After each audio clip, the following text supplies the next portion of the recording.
अच्छा।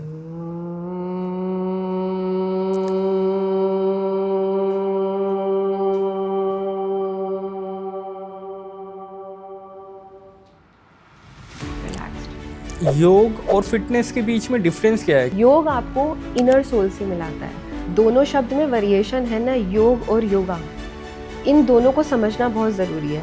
मैम, योग जो है वेट लूज में कैसे काम करता है? सबसे पहले मानसिक तौर पर एक चीज़ समझनी बहुत ज़रूरी है। जो हम 16 साल की उम्र में दिखते थे वो हम 26 में नहीं दिखते। जो हम 26 में दिखते हैं वो 36 में नहीं दिखेंगे। फिटनेस इम्पॉर्टेंट है कि आप किसी चीज़ को मेंटली कितना कर पा रहे हैं। सबसे पहले इम्पॉर्टेंट होता है आपकी मेंटल हेल्थ। मतलब सोना इम्पोर्टेंट है। सोना बहुत इम्पॉर्टेंट है, लेकिन अच्छी नींद। बच्चे मोबाइल बहुत देखते हैं आजकल, जिसकी वजह से उनके स्पेक्स चढ़ जाता है। हमने टेक्नोलॉजी बनाई थी यूज़ के लिए, आज ये हमें यूज़ कर रही है। ऐसा नहीं है कि मोबाइल ख़राब है, ऐसा नहीं है ये टेक्नोलॉजी ख़राब है, बस आपको यूज़ कितना करना है।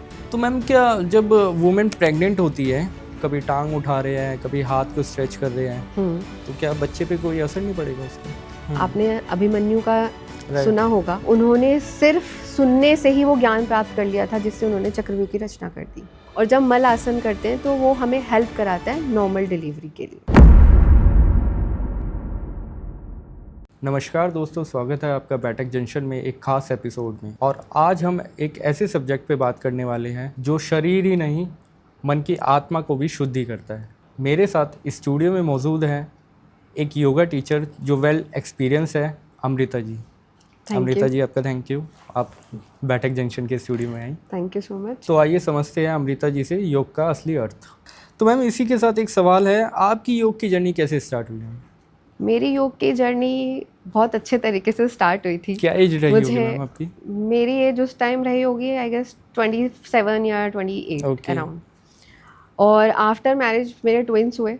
ट्विंस होने के बाद मेरी life all of sudden stop हो गई। जो मैं वर्क कर रही थी, क्योंकि मैं फैशन फील्ड से बिलोंग करती थी, तो लगा कि अब मैं लाइफ में क्या करने वाली हूँ। अब मैं क्या सिर्फ हाउसवाइफ बन के रह जाऊँगी, या मेरे पास कुछ ऐसी चीज़ है जो मैं सामाजिक तौर पर भी इंसान अपने आप को क्योंकि समाज का हिस्सा है, तो सामाजिक तौर पर भी हमारे पास जो चीज़ है हम उसको बांटने की कोशिश करते हैं। तो लगा कि अब मुझे क्या करना है, तब मैं ऐसे योग जाना स्टार्ट कर दिया था। योग गई, वहाँ से मेडिटेशन सीखा। मेडिटेशन सीखने के बाद लगा इट्स जस्ट अ पार्ट। माँ बनना, घर संभालना, it's just a part, life is something else. तब वहाँ से योग को समझना शुरू करा, मेडिटेशन किया, तो और स्ट्रेंथ आई। चूँकि हस्बैंड का जॉब कुछ इस तरह से है कि वो यहाँ पे नहीं रहते हैं, मर्चेंट नेवी में है। तो तब ये समझ में आया कि आप इंडिपेंडेंटली बच्चों को भी, खुद को भी कितने अच्छे से संभाल सकते हो और केयर कर सकते हो सब चीज़ों की। तो डेफिनेटली योग ने मुझे बहुत हेल्प करी। तो मैम, एकदम से कैसे थिंकिंग आई कि पहले मेरे को योग सीखना है, फिर सिखाना भी है, क्योंकि आप अभी ऑनलाइन क्लासेस चलाती है अपनी योग की? डेफिनेटली योग सिखाने की प्रेरणा मुझे मिली अपने ही बच्चों से। जब ट्विंस को मैंने संभालना स्टार्ट करा तो लगा पेशेंस की बहुत नीड होती है। We don't have patience actually. हमें हर चीज़ में ना, हर चीज़ और फटाक से चाहिए होती है, जल्दी चाहिए होती है कि नहीं, हमें अभी के अभी सब चीज़ चाहिए। तो ये भी समझा, खुद पे भी वर्क करा। पतंजलि योग सूत्र को मैंने पढ़ा। सबसे पहले खुद से सेल्फ रीडिंग स्टार्ट करी। वहाँ पर मैंने रीड करा स्वाध्याय, कि स्वाध्याय क्या होता है। स्वाध्याय करते करते एक क्लियरिटी हुई कि सबसे पहले यम आता है। यम, नियम, आसन, प्राणायाम, प्रत्याहार, धारणा, ध्यान, समाधि। जब समाधि का वर्ड मैंने सुना तो ये समझ में आया कि जो भी हम हाउस होल्डिंग वर्क कर रहे होते हैं, या जो भी हम फाइनेंशियल रिसोर्सेज के लिए वर्क कर रहे होते हैं, उसके अलावा एक एनर्जी है जो हमें इनर पीस की तरफ लेकर जाती है।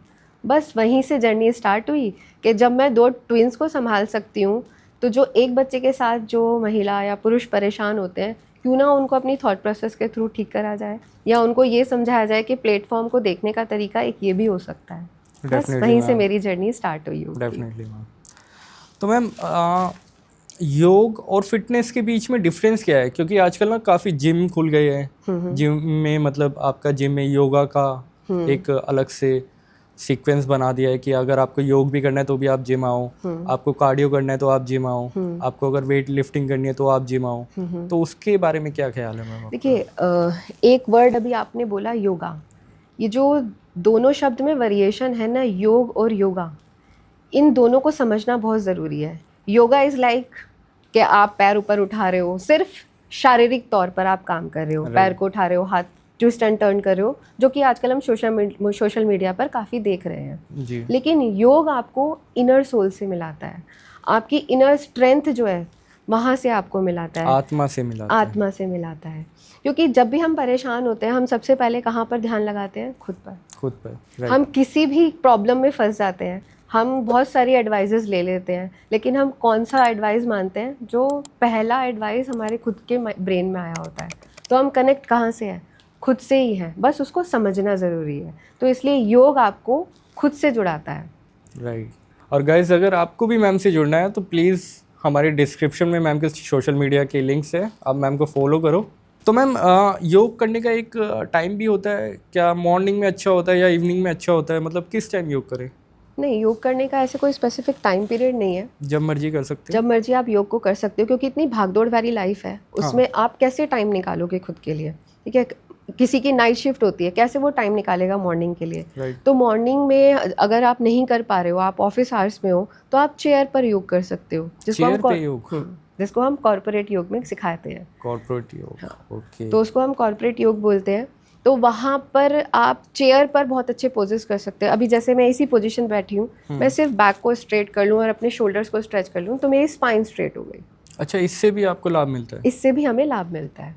और सिंपल, मैं इस भी चेयर पर बैठी हूँ, मैं सिर्फ साइड ट्विस्ट कर लूँ तो मेरी स्पाइन को स्ट्रेच मिला। कैसे मैम, आप एक बार करके दिखा सकते हैं? सिंपल ऐसे। ओके। इसी को मैं राइट दूसरी तरफ ट्विस्ट करूँ तो मेरी स्पाइन ट्विस्ट हो गई। Okay, simple. ठीक है मैम। मैम, योग जो है वेट लूज में कैसे काम करता है? अगर किसी को अपना वजन घटाना है तो कैसे? देखो, सबसे पहले मानसिक तौर पर एक चीज़ समझनी बहुत ज़रूरी है। जो हम 16 साल की उम्र में दिखते थे वो हम 26 में नहीं दिखते। जो हम 26 में दिखते हैं वो 36 में नहीं दिखेंगे। और जो 36 में दिखते हैं वो 46 में नहीं दिखेंगे। तो it's a phase of your body. Okay. तो सबसे पहले इम्पॉर्टेंट होता है अपनी बॉडी आपकी जैसे भी है उसको वैसे एज इट इज़ एक्सेप्ट करना। क्योंकि सबसे पहले, चूँकि हम सामाजिक तौर पर हैं, समाज का एक हिस्सा है, तो बहुत सारे नेगेटिव एस्पेक्ट्स आपके आसपास आते हैं। उस नेगेटिव एस्पेक्ट्स को रिमूव करने के लिए आपको खुद के साथ एक्सेप्टेंस बहुत ज़रूरी है। तो चूँकि आपका जो क्वेश्चन आपका ये है कि कैसे बॉडी शेमिंग वाली जो चीज़ें आ रही हैं, बेसिकली मैं इस वर्ड को बोलूँ, चूँकि आज के लोग बहुत फेस कर रहे हैं कि आप इतने मोटे क्यों, आप इतने पतले क्यों, या आप अभी तक इतने पतले हो, कुछ खाते नहीं हो, या कुछ मोटे हो तो इतना खाते क्यों? तो इन चीज़ों से नहीं होता। फिटनेस इम्पॉर्टेंट है कि आप किसी चीज़ को मेंटली कितना कर पा रहे हो। सबसे पहले इम्पॉर्टेंट होता है आपकी मेंटल हेल्थ। मन में शक्ति बोलते हैं ना, मन की शक्ति से आपकी शारीरिक शक्ति चलती है। तो अगर आप मानसिक तौर पर स्वस्थ हो तो आप शारीरिक तौर पर ऑटोमेटिकली स्वस्थ हो जाते हो। बट मैम, देखा तो ये गया है, जो काफ़ी हेल्दी होते हैं, जो काफ़ी मोटे होते हैं, वो बहुत जल्दी बीमार पड़ते हैं। हाँ, वो बीमार भी पड़ते हैं, इन तो पतले भी बीमार पड़ते हैं। उसके लिए एनवायरनमेंट बहुत ज़्यादा इंपॉर्टेंट रोल प्ले करता है। तो आप किस एनवायरनमेंट में हो, आपका वर्किंग आवर क्या है, आप स्लीपिंग अच्छी ले रहे हो या नहीं। सिर्फ एक एस्पेक्ट को आप नहीं देख सकते हो कि आप शरीर से मोटे हो या आप शरीर से पतले दिखते हो। तो मैम, आपके हिसाब से हेल्दी लाइफस्टाइल क्या होना चाहिए? हेल्दी लाइफस्टाइल के लिए मोस्ट इम्पॉर्टेंट चीज़ मैं ज़रूर मानती हूँ वो है नींद। नींद कितने घंटे की चाहिए मैम? नींद बहुत इंपॉर्टेंट। देखो, घंटे इंपॉर्टेंट नहीं होते हैं। कभी कभी ऐसा होता है, योगीजन हमारे, अगर मैं पुराने की बात करूं तो योगीजन सिर्फ 2 घंटे नींद लेते थे और अपनी दिनचर्या में साधना में लगे रहते थे जी। क्वालिटी ऑफ इम्पॉर्टेंट है, क्वालिटी ऑफ स्लीपिंग इम्पॉर्टेंट है रेदर दैट क्वांटिटी। ओके। कि तो जितनी आप क्वालिटी के ऊपर जाओगे, अगर आप 2-3 आवर्स भी सो रहे हो तो उसमें आपकी बॉडी अच्छे से कलेक्ट कर लेती है सारी चीज़ें, जितने भी नेगेटिव एरा है उसको रिमूव कर देती है। प्रकृति ने इतनी अच्छी अच्छी चीज़ें बनाई हैं हमारे लिए कि आप दिन और रात क्यों बनाया है, ठीक है, और सूरज क्यों आता है या चांद क्यों दिखाई देता है। तो हर चीज़ में पॉजिटिविटी है, बस एक कला है जिसे आप ढूंढ सकते हो। तो मैम, आपका डेली का रूटीन क्या है? सुबह आप मॉर्निंग में? देखो, मेरा डेली का रूटीन रहता है बच्चों के साथ, फिर उसके बाद मेरी अपनी स्वाध्याय स्टार्ट हो जाता है। अच्छा, स्वाध्याय? हाँ, स्वाध्याय मीन्स खुद की प्रैक्टिस। फिर उसके बाद मेरी ऑनलाइन क्लासेस स्टार्ट हो जाती है। और योग को मैं जो बोलती हूँ सिर्फ 1 घंटे का नहीं है या 15 मिनट्स का नहीं है। एक जो योग है 24/7 का होता है। 24/7 वो किस लिए होता है और वो कैसे होता है? जब हम नींद भी लेने जा रहे होते हैं ना, उसके लिए भी एक क्रिया की जाती है कि अच्छा। बोला जाता है, हमारे शास्त्रों में भी बोला गया है, रात को सोने से पहले आप अपने हाथ पैर मुंह धोकर सो, राइट। क्योंकि वहाँ पर आपका शरीर जब सोने की अवस्था में जाता है वो लाश के समान पड़ा होता है, एक शव अवस्था में पड़ा होता है, आपको कुछ याद नहीं रहता। और उसमें अगर आपकी स्लीपिंग बहुत अच्छी है तो आपके लिए 2-3 आवर्स भी बहुत होते हैं। अगर आपकी स्लीपिंग अच्छी नहीं है तो 6-7-8 आवर्स भी आप सो जाओगे तो उसमें भी आप लेथार्जिक फील करते हो, एक थकान महसूस होती है। मतलब सोना इम्पोर्टेंट है, सोना काफी। बहुत इम्पोर्टेंट है, मैम लेकिन अच्छी नींद, अच्छी नींद जिसे अच्छी आप नींद, कहते हैं। हाँ। ओके, तो मैम जैसे आपने नींद के ऊपर बात करी, नींद ना आने से एंजाइटी होती है, डिप्रेशन में चला जाता है इंसान, हाँ तो ठीक है, उससे कैसे बचे योग के थ्रू? उसमें बहुत इंपॉर्टेंट रोल प्ले करता है हमारा लाइफस्टाइल। ओके। अगर मैं पैनिक हो जाऊँ, अगर मैं थोड़ी सी देर के लिए, या अरे ये पानी का गिलास यहाँ क्यों रखा है, इस पानी के गिलास को वहाँ रखा होना चाहिए था, अरे आप मुझसे ऐसे क्वेश्चंस पूछ रहे हो, नहीं कुछ और क्वेश्चंस आपको पूछने चाहिए थे। ओके। तो सुनने की जो कैपेसिटी होती है ना, वो बहुत इंपॉर्टेंट रोल प्ले करती है। उस समय में पहले के टाइम की अगर हम बात करें तो लिसनिंग कैपेसिटीज़ के ऊपर वर्क कराया जाता था। ओके। आज के टाइम में फास्ट मूवमेंट सारी चीज़ें हो रही हैं, एक मोबाइल से सिर्फ टैप करते हैं और 15 मिनट्स में हमारे पास चीज़ें आ जाती हैं, राइट। 2 मिनट्स में मैगी बन जाती है। राइट। तो जो पेशेंस लेवल है वो धीरे धीरे ख़त्म होता जा रहा है, जिसकी वजह से डिप्रेशन, एंजाइटी, इनसोम्निया, तो ये सारी चीज़ें बढ़ती चली जा रही हैं। ओके, तो मैम आपने मोबाइल की बात करी है, जैसे आप एक मदर भी है, आपके बच्चे भी छोटे ही होंगे अभी, तो मैम बच्चे मोबाइल बहुत देखते हैं आजकल, जिसकी वजह से उनके स्पेक्स चढ़ जाता है। बिल्कुल। तो उसके लिए कोई बताइए मैम। जो बच्चे मोबाइल देखते हैं, हर चीज़ ना हमारे इन्जॉयमेंट के लिए भी है और इन्जॉयमेंट के लिए भी नहीं है। हमने ये टेक्निक बनाई थी, हमने ये टेक्नोलॉजी बनाई थी यूज़ के लिए, आज ये हमें यूज़ कर रही है। Right ma'am. जब कोविड आया था तो कोविड के टाइम पर इट्स अप टू यू कि आप अपने आप को डिसिप्लिन में रखो या फिर डिसिप्लिन में नहीं रखो। वहाँ से इतनी चीज़ें सीखने को मिली हैं कि डिसिप्लिन लाइफ में बहुत इंपॉर्टेंट रोल प्ले करता है। ऐसा नहीं है कि मोबाइल ख़राब है, ऐसा नहीं है ये टेक्नोलॉजी ख़राब है, बस आपको यूज़ कितना करना है इसके लिए तो आपको स्वाध्याय करके अपने आप को बांधना ही पड़ेगा। बट मैम छोटे बच्चों को नहीं पता ना, उनको वो तो अपने आँखें खराब कर रहे हैं, वो तो स्पेक्स, छोटे छोटे बच्चों के स्पेक्स चढ़ रहे हैं, तो आँखों का कोई योग जो बच्चों के लिए हो? हाँ, योग में हम त्राटक कराते हैं बच्चों को। त्राटक। ओके। तो दिया की हेल्प से बच्चों को इससे कंसंट्रेशन भी बढ़ता है। ओके। और प्लस बच्चों की आई साइट भी इम्प्रूव होती है। इम्प्रूव कैसे मैम? दिया जैसे आई लेवल पर, आई लेवल के ऊपर बेंच को रखेंगे, उसके सामने एक दिया या मोमबत्ती रखेंगे, पूरा लाइट ऑफ कर देंगे कमरे में, फिर कंटिन्यूस उस दिए को देखना है। जब आंखों से पानी निकलता है तो अंदर की जितनी गंदगी होती है वो निकलती है, प्लस आपका कंसंट्रेशन लेवल इंप्रूव होता है। क्योंकि कंटिन्यूस आप किसी चीज़ को देख रहे हैं। अगर याद हो कभी हमने बचपन में इन चीज़ों को किया होता है कि चलो चलो आओ आके बैठते हैं आमने सामने, आई कॉन्टैक्ट करते हैं। तो ये हम नोइंगली अननोइंगली बहुत पहले से ही योग करते आ रहे हैं। जिसको हम ट्रांसफॉर्मेशन करके अब सिखाने की कोशिश कर रहे हैं कि ये त्राटक के फॉर्म में किया जाता है। ओके मैम, आपका कौन सा योग का सबसे अच्छा जो पॉज है कौन सा है और क्या फ़ायदा देता है? मुझे सूर्य नमस्कार बहुत पसंद है। वाह।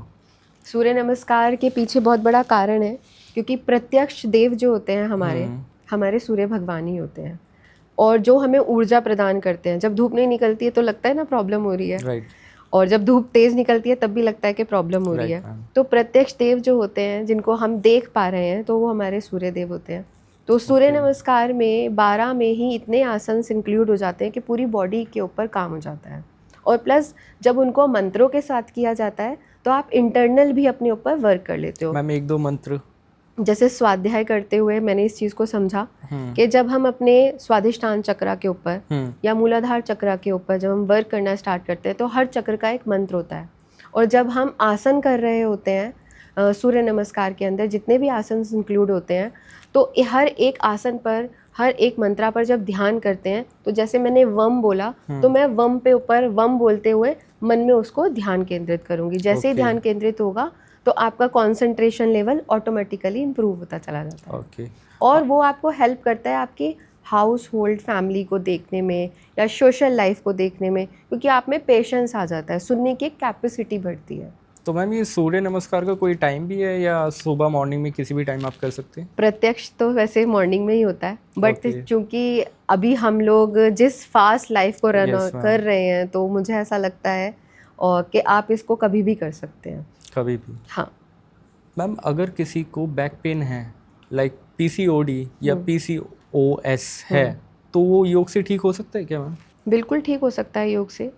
बैक पेन को सबसे पहले कोई भी चीज़ होती है उसको समझना ज़रूरी है, आखिर ये आया कहाँ से है, क्या ऐसी प्रॉब्लम हुई मेरी बैक में या मेरे लाइफस्टाइल में या मेरे पोस्चर में जिससे मुझे बैक पेन स्टार्ट हुआ, या पीसीओडी की प्रॉब्लम मेरी बॉडी में स्टार्ट हुई। और पीसीओडी और बैक पेन आज के टाइम में बहुत कॉमन इश्यूज़ है। इधर मेल और फीमेल दोनों में ही ये प्रॉब्लम स्टार्ट हो जाती है, स्पेशली बैक पेन की। तो बैक पेन बैड पोस्चर से आता है, और जब आप यूजली हम लोग को ऐसे रिलैक्स होकर बैठने की आदत होती है ना, और आपने नोटिस भी करा होगा कुछ लोगों को कि अगर जब बैठते हैं तो पोस्चर टेढ़ा होकर बैठ जाते हैं ऐसे। तो जो आपकी स्पाइन है, स्पाइन पूरा टेढ़ा हो गया है, स्पाइन मतलब स्ट्रेट होना। तो जितना आपका स्पाइन स्ट्रेट रहेगा तो आपको बैक पेन का इश्यूज नहीं आएगा। और अगर बैक पेन का इश्यूज आता है तो कुछ आसन्स और योग हम ऐसे बताते हैं जिस पे हम सिर्फ बैक पेन के ऊपर वर्क कराते हैं। मैम एक दो आप नाम बताना चाहेंगे? देखो, एक हम उष्ट आसन करते हैं, बैक बैंडिंग करते हो, उष्ट आसन करते हैं, तो तब वो आपको बैक के लिए बहुत अच्छा होता है। एक माजरी आसन होता है, उसको हम करते हैं, तो वो भी हमारे बैक पेन में काफ़ी हेल्प करता है। ये जो मैम आपने आसनों का नाम बताया, कोई भी कर सकता है उन्हें, कितने भी एज का? डिपेंड कि उनको बैक का इशू कितना है, क्योंकि ये ज्ञान नहीं है कि आपने सिर्फ स्विच ऑन करा टीवी का और आपने लेना शुरू कर दिया, क्योंकि इसमें पोस्चर बहुत इंपॉर्टेंट है। जैसे हर चीज़ टेक्निक से होती है, हर चीज़ के लिए ज्ञान बहुत ज़रूरी होता है, तो उसी के साथ आपके पास अगर एक अच्छा योग गुरु है तो वो आपको चीज़ें बता के समझा कर आपकी चीज़ों को ठीक कर सकता है। उसमें बैड पोस्चर यूजली मैंने बताया ना, ऐसे बैठ जाते हैं। अगर आपको ज्ञान ही नहीं है कि मेरे को बैक पेन हो रहा है या नहीं हो रहा है या किस वजह से हो रहा है, अगर मैं आपको करेक्ट करूँगी तब आप स्ट्रेट बैठोगे। तो ये बहुत इंपॉर्टेंट चीज़ होती है कि आपको हर सब्जेक्ट के लिए एक अलग गुरु होता है। इसी तरीके से योग में एक वो सब्जेक्ट है जिसको आप इंटरनल फील करके अपने आप को ठीक कर सकते हो। ओके। तो गाइज अगर आपकी बॉडी में भी कहीं पेन है तो प्लीज़ मैम से कंसल्ट करें। तो मैम क्या जब वुमेन प्रेग्नेंट होती है तो उस टाइम योग हेल्पफुल होता है? डेफिनेटली योग बिल्कुल हर तरीके से योग हेल्प करता है। क्योंकि मैम योग तो स्ट्रेचेबल, मतलब आप कभी टांग उठा रहे हैं, कभी हाथ को स्ट्रेच कर रहे हैं, तो क्या बच्चे पे कोई असर नहीं पड़ेगा उसका? योग एक प्रेगनेंसी टाइम पर योग एक ऐसी साधना होती है, आपने अभिमन्यु का सुना होगा। Right ma'am, Mahabharat. हाँ, महाभारत के टाइम पर कि उन्होंने सिर्फ सुनने से ही वो ज्ञान प्राप्त कर लिया था जिससे उन्होंने चक्रव्यूह की रचना कर दी। तो सेम ऐसी जब हम योग में प्रेगनेंसी को हम इंक्लूड करते हैं कि गर्भ धारण के समय योग को किस तरीके से कराया जाता है या योग को कैसे समझा जाता है, तो वहाँ पर हम 16 संस्कार जिस तरीके से होते हैं इसी तरीके से गर्भ संस्कार होता है।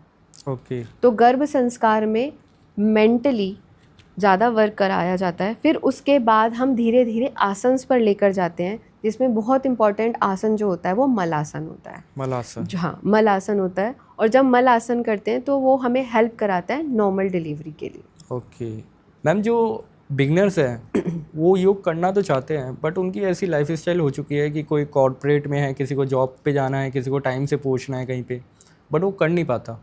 वो स्टार्टिंग तो करता है 10 मिनट 15 मिनट, फिर वो छोड़ देता है। देखो, अंतर्मन योग शक्ति जिसको मैं समझ के, क्योंकि समझना इतना इम्पॉर्टेंट है, क्योंकि मैं जिस फास्ट लाइफ से निकल कर आई थी और उसमें मैंने योग को जब समझा, योग की स्ट्रेंथ को समझा स्पेशली, वहाँ पर ये क्लैरिटी हुई कि फास्ट लाइफ में भी आप योग कर सकते हो। योग सिर्फ आसन पर बैठने का नाम नहीं है। जैसे मैंने आपको बोला कि चेयर पर बैठकर भी आप योग कर सकते हो। अभी मैंने आपके सामने जब स्टार्टिंग करी तो मैंने ओम चैंटिंग से स्टार्ट किया, तो मैंने आसन की नीड नहीं हुई मुझे। आप जिस जगह जिस भी पोजीशन में बैठे हो आप वहाँ बैठकर भी योग कर सकते हो। आज हम लोग जो योग के विषय में चर्चा कर रहे हैं ये भी हम योग ही कर रहे हैं। कौन सा योग कर रहे हैं? मेंटली। क्योंकि योग जो है सिर्फ शारीरिक नहीं है, मानसिक भी है, आध्यात्मिक भी है और सामाजिक तौर पर भी हम योगी हैं और योग का हिस्सा है, और इसी तरीके से हम सामाजिकता के तौर पर योग को दिखा पाते हैं।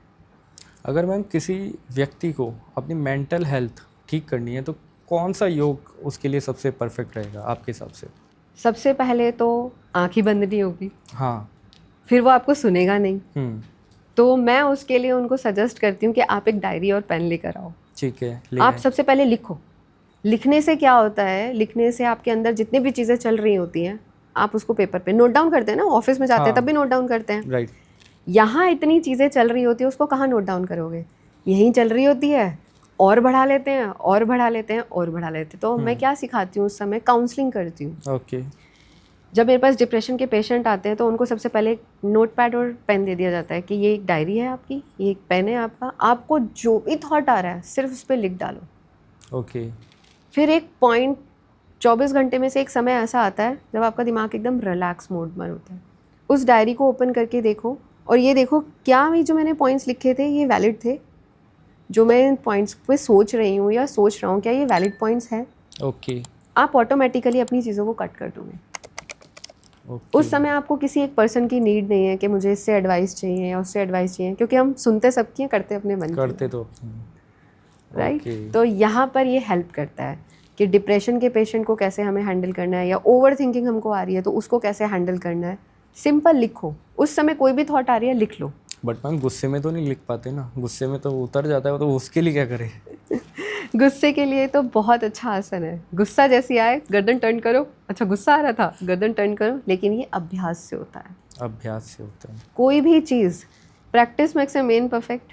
हमने जब छोटे होंगे हमने एक ही बारी में तो ए बनाना नहीं सीख लिया होगा ना, तो हम बड़े होने के बाद अपने आप को टीचर ही क्यों मानने लग जाते हैं? जब तक हम जीते हैं तब तक हम एक स्टूडेंट की तरह जीते हैं।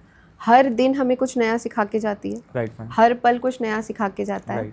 जब हम इस सोच के साथ आगे चलते हैं ना तो योग को और अच्छे से समझ पाते हैं, और योग से के साथ साथ अपनी लाइफस्टाइल, जैसे आपकी अपनी एक अलग लाइफस्टाइल है, मेरी एक अपनी अलग लाइफस्टाइल है, उस लाइफस्टाइल को अच्छे से जी पाते हैं। क्योंकि ज़िंदगी को घसीटना नहीं है, ज़िंदगी को जीना है, और योग जो है वो ज़िंदगी जीने की कला को सिखाता है। Okay ma'am. तो मैम जैसे कि बोला जाता है कि योग के थ्रू आप अपने अंतर मन के आत्मा को जगा सकते हैं, या 7 चक्र जिसे बोला जाता है मेरे ख्याल से, वो क्या है?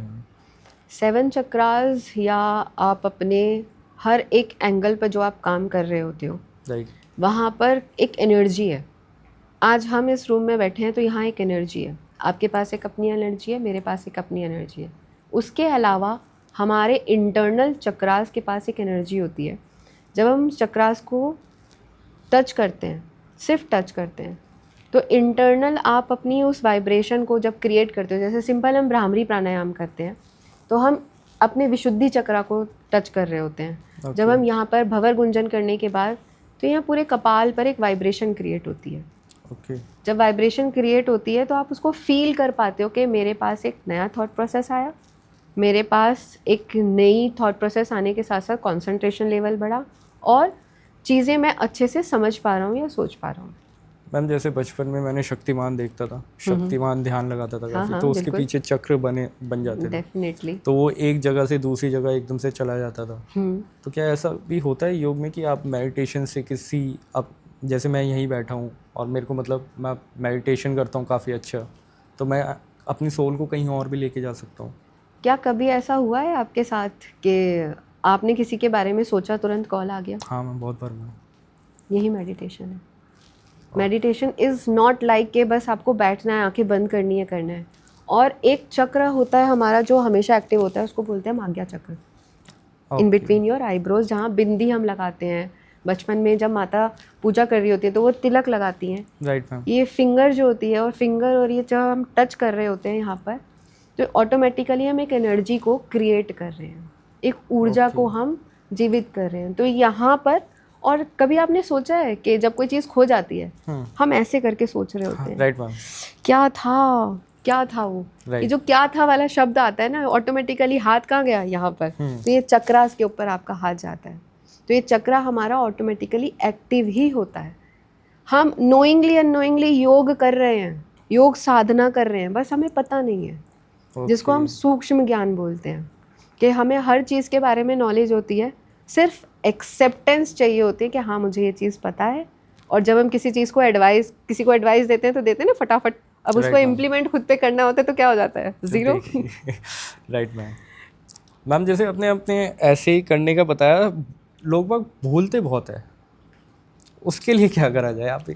देखो, अगर मैं बहुत सारे थ्रेड्स यहाँ ओपन कर दूँ, ठीक है, तो क्या होंगे, वो उलझ जाएंगे ना, टैंगल्ड हो गए। तो सेम ऐसी हमारी थॉट्स होती हैं। अगर मैं बहुत सारे थॉट्स, अभी मैं यहाँ बैठी हूँ तो यहीं के बारे में प्रेजेंटली यहाँ पर हूँ, मैं यहाँ बैठे बैठे घर के बारे में सोचने लग जाऊँ या आप फर्दर कुछ सोचने लग जाओ, तो क्या होगा, लूप थ्रेड्स आ जाएंगे।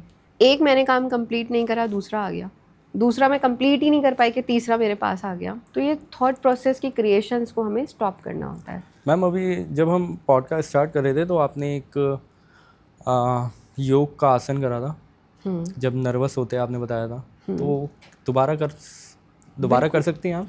हाँ, जब हम नर्वस होते हैं या हम लग रहा है कि यहाँ पर मैं थोड़ा सा नहीं बोल पा रही हूँ या नहीं बोल पा रहा हूँ, तो हम सिंपल कहीं भी बैठे होते हैं, आउटर को बिल्कुल भूल जाओ।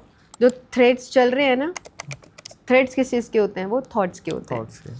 सिंपल आप बैठ जाओ, आंखें बंद कर कर, स्पाइन को स्ट्रेट करके, गहरा श्वास लेकर सिर्फ ओम चैंटिंग करनी है।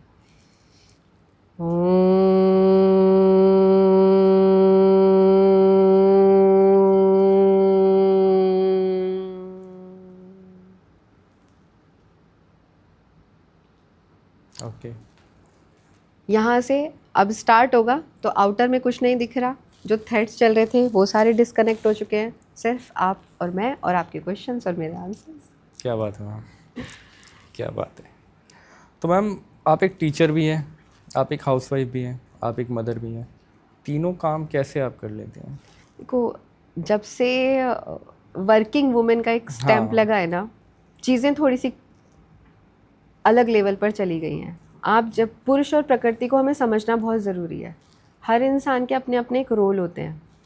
मेरा एक अलग रोल है क्योंकि भगवान ने हमें एक पेशेंस दिया होता है, कुछ पेशेंस को क्रिएट करना होता है। तो जैसे हाउस वाइफ के आप बता रहे हो, और वर्किंग वुमेन की भी चीज़ें हैं, और प्लस बच्चों के साथ वो हर चीज़ आपके एक्सेप्टेंस से होती है। अगर मैं ये सोचूं नहीं मेरे को तो ये करना ही नहीं है, मेरे लिए बहुत ज़्यादा ज़रूरी था बच्चों का काम, या बच्चों को देख रही हूँ और मेरे को पॉडकास्ट में भी जाना है, मैं कैसे जाऊँ, तो क्या हो गया, टैंगल्ड हो गया। और यहाँ आने के बाद क्या होगा, जो मुझे बोलना है या जो मुझे करना है वो मैं नहीं कर पाऊंगी, या अपनी बातों को उस तरीके से नहीं रख पाऊंगी जो मैं सोच कर आई थी। हम प्रिपरेशन करते हैं ना, तो जब लेकिन आप रिलैक्स मोड पे रहते हो तब आप कोई प्रिपरेशन नहीं करते हो, ऑटोमेटिकली आप क्वेश्चंस पूछते जाओगे, मैं आंसर करती जाऊंगी। या फिर आप कहीं भी जाते हो, ये तो कॉन्वर्सेशन का मैटर हो गया, जब हम कहीं भी जाते हैं विदाउट प्रिपरेशन जब आप जाते हो तब आप बहुत अच्छे से बोल पाते हो, अच्छे से चीज़ों को समझ पाते हो, क्योंकि यहाँ पे फीलिंग्स बहुत इंपॉर्टेंट रोल प्ले करती है। राइट मैम, प्रिपरेशन की आपने बात करी है, अब थोड़ा सी बात हम स्टूडेंट के बारे में करते हैं। एक्चुअली क्या है, बच्चे पढ़ते बहुत है, याद भी काफ़ी अच्छे से कर लेते हैं, बट एग्ज़ाम का टाइम आता है, एग्जामिनेशन शीट उनके सामने होती है और वही क्वेश्चन आता है, बट बच्चा भूल जाता है। आपको पता है उसका मतलब क्या होता होगा? नहीं मैम। प्रेशर। आज के टाइम में मेरे खुद के अपने बच्चे हैं, मैं नंबरों के पीछे नहीं भागती हूँ। आपका एक ना फेज़ होता है करियर बनाने का, राइट मैम, और डिस्टिंक्शन आने के बाद भी कुछ लोग वो नहीं कर पाते हैं जो बैक बेंचर्स कर पाते हैं। राइट। तो पेरेंट्स को ये चीज़ें समझनी बहुत ज़रूरी है कि आप आज के समय में नंबर के पीछे ना भागें। हर बच्चे की एक अलग डेस्टिनी होती है और हर बच्चे का एक कर्मा होता है। Right ma'am. और हर चीज़ को आप कर्मा के ऊपर भी नहीं छोड़ सकते हो, डेस्टिनी पर भी नहीं छोड़ सकते हो। आपको सिर्फ आज अगर 28 है तो आपको 28 पे वर्क करना है। 29 जब आएगी ना तो 29 पर ही आप वर्क करोगे, और 27 निकल गया है तो मैं उसमें कुछ नहीं कर सकती। आप क्लैरिटी हो रही है मेरी बात की? राइट। कि प्रेजेंट में जीना बहुत ज़रूरी है। प्रेशर अगर बच्चों से ऊपर से रिलीज़ करना है तो प्रेजेंट में रहना बहुत ज़रूरी है। नंबर्स मैटर नहीं करते, यही प्रेशर होता है जिसकी वजह से वो भूल जाते हैं। ओके। तो अगर बच्चा 50 लेकर आ रहा है इट्स ओके, अगर बच्चा 60 लेकर आया है तो इट्स ओके। हर बच्चा ब्रिलियंट नहीं होता। तो मैम ये भूलने की जो आदत होती है, इसके लिए कोई योग है? देखो, इसके लिए डेफिनेटली योग है। इसके लिए वही आंखें बंद करना बहुत ज़रूरी है, मेडिटेशन। मेडिटेशन। ओके। और उसके लिए काउंसलिंग बहुत ज़रूरी है। ओके क्योंकि मैंने पहले भी बताया अंतर्मन योग शक्ति से कि काउंसलिंग बहुत इंपॉर्टेंट रोल प्ले करती है। आपके शब्द, क्या मैं करने वाली हूँ या क्या बोल रही हूँ, वो शब्द मेरे आपके पास तक पहुँच रहे हैं या नहीं पहुँच रहे हैं, आप मुझको समझ पा रहे हो या नहीं समझ पा रहे हो, वो बहुत इंपॉर्टेंट है। तो मैम अगर किसी ऑडियंस को आपसे पर्सनली काउंसलिंग लेनी हो तो उसको क्या करना पड़ेगा? उसके लिए मेरे से कांटेक्ट कहाँ आना करें पड़ेगा? ऑनलाइन प्लेटफॉर्म पर। ऑनलाइन पे ही? हाँ जी। ओके। एक चीज़ और उठती है मेरे मन में, ये योग आया कहाँ से? क्योंकि सब पूरा वर्ल्ड बोलता है कि इंडिया की देन है योग, मैं मानता भी यही हूँ, तो आपके हिसाब से कहाँ से आया? योग जो बहुत प्राचीन कला है हमारी, ओके महादेव ने योग के बारे में हमें शिक्षा दीक्षा दी थी और वहीं से पतंजलि जी ने हमें योग के बारे में समझाया। अब ये तो थ्योरेटिकल हो गया, अब इसको अगर हम प्रैक्टिकली फील करें, क्योंकि हमें समझ में विजुअलाइजेशन से आता है, क्योंकि हम इंसान हैं। राइट। हर बच्चा बुक उठा के नहीं पढ़ता, कुछ बच्चे को कंटेंट क्रिएट करने में मज़ा आता है, कुछ बच्चे को चीज़ें देखकर समझ में आती हैं। तो यहाँ से प्रैक्टिस स्टार्ट हो जाती है कि प्रैक्टिकल आप कैसे उस चीज़ को क्रिएट करते हो। ओके। तो चूंकि मेरे को वृंदावन जाना बहुत हाँ। पसंद है, तो वहाँ से योग और मुझे अच्छे तरीके से समझ में आया कि स्पिरिचुअल जर्नी में योग कहाँ कहाँ हेल्प करता है। जैसे मैंने आपको पहले बताया, यम नियम आसन प्राणायाम प्रत्याहार धारणा ध्यान समाधि। तो यम में क्या क्या चीज़ हम करते हैं, जैसे हम पूजा करते हैं घर में, फास्ट रखते हैं, फास्ट रखने के टाइम पर क्या करते हैं, बोला जाता है ना बेटा ध्यान करो भगवान का। योग किया आपने, राइट। और जब आप भूखे रहते हो सुबह से शाम तक, तब आपने क्या करा, अपने शरीर के साथ स्वाध्याय किया। स्वाध्याय सिर्फ लिखना ही नहीं होता है, स्वाध्याय अपने शरीर को समझना भी होता है। ओके। ठीक है, तो जब स्वाध्याय किया, अब यहाँ से धीरे धीरे योग और आध्यात्मिकता एक साथ जुड़ती चली जा रही है। ये दोनों पैरेलल चल रहे हैं, योग अलग नहीं है, आध्यात्मिक जीवन अलग नहीं है। और जब हम पूजा करते हैं या माला भी करते हैं, तब हम आसन में बैठते हैं। तो योग आसन जुड़ा। और उसके बेनिफिट्स अगर आपको लेने हो कि भाई मैं माला जाप कर रही हूँ या कर रहा हूँ, तो जब आप उसके बेनिफिट्स लेने जाते हो, आपकी कमर ऑटोमेटिकली सीधी हो जाती है। राइट। तो आपने अननोइंगली योग किया। तो ये योग और आध्यात्मिक जीवन एक ही साथ चल रहे होते हैं। तो हम योग की जो साधना है, जब हम बोलते हैं, जैसे कि आपने बोला कि आप योग को समझ रहे हैं, और बहुत पुरातन से ही हमारे पास चलती आ रही है, चूँकि हम सनातन धर्मी हैं। तो हम इस चीज़ को समझ रहे हैं कि योग इंटरनल ही है हमारे अंदर, सिर्फ हम उसको शारीरिक तौर पर नहीं लेकर आ पाते। Okay. In a second word कि जब हम इस दुनिया में आते हैं तभी से स्टार्ट हो जाता है। बिल्कुल। ओके। नॉट वर्ड, जब हम माँ के गर्भ में होते हैं तभी से स्टार्ट हो जाता है। ओके। उस समय भी हम योग कर रहे होते हैं। जो आसन हम कर रहे होते हैं, शरीर को तोड़ मोड़ रहे हैं, या फिर शरीर को, जैसे हम उष्ट आसन की बात करें या फिर शिशु आसन की बात करें, जिसको हम चाइल्ड पोज भी बोलते हैं, तो माँ के गर्भ में बच्चा उसी तरीके से ही रहता है। ओके। अगर याद हो, पुराने के टाइम पे जो चैनल आते थे, तो वहाँ पर आसन आते थे। आसन कैसे करते थे, वो अपनी टंग से किसी चीज़ को पुल कर रहे हैं। हाँ। वो आसन होते थे, वो प्राणायाम होता था, वो प्रत्याहार होता था, वो उनकी धारणा होती थी, तब वो समाधि की तरफ जाते थे। तो हर चीज़ योग में बहुत पुराने से चलती आ रही है। योग अब का नहीं है, योग बहुत पहले से चलता आ रहा है। ओके। तो मैम जैसे कि आपकी सोशल मीडिया हमने एनालाइज करा, तो उसमें देखा काफ़ी स्टूडेंट्स को आप ऑनलाइन ट्रेनिंग देते हैं। तो ऑनलाइन और ऑफलाइन में क्या फ़र्क होता है? कोई फ़र्क रहता है या सब चीज़ सेम होती है और सब वैसे ही होता है ऑफलाइन? सब चीज़ सेम होती है उसमें, बल्कि ऑनलाइन में एक चीज़ के ऊपर आप और अच्छे से वर्क करते हो, लिसनिंग कैपेसिटी। ओके। क्योंकि होता क्या है, हमारा शरीर पंच तत्वों से बना हुआ है। राइट। कि पंच तत्वों से बना हुआ शरीर, सबसे पहले उसमें आंखें आती हैं। तो जो आप आंखों से देख रहे होते हो, और बुद्धि का विकास, सबसे ऊपर बुद्धि आ गई, तो जो आप आंखों से देख रहे हो सबसे पहले यहाँ कैच होगा। यहाँ कैच होने के बाद आप आसन अच्छे से कर पाते हो। राइट। और लिसनिंग कैपेसिटी, जब आप सुनोगे देखोगे तो आसन को और अच्छे से कर पाओगे। तो ऑनलाइन ज़्यादा बेटर रहता है आपके हिसाब से? ऑनलाइन बिल्कुल मच बेटर। Much better.